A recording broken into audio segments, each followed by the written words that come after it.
What makes the world go round? Spoiler alert, it's not just money. Dive into the basics of commodities with us. Imagine everything you use daily, from the coffee you drink in the morning to the gas that fuels your car.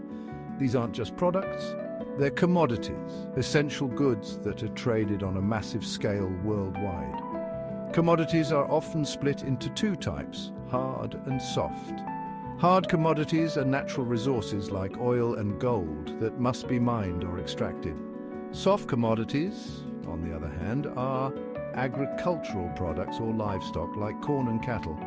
Why does this matter to you? Because the prices of these commodities affect everything from the cost of your morning brew to the gas prices at your local pump.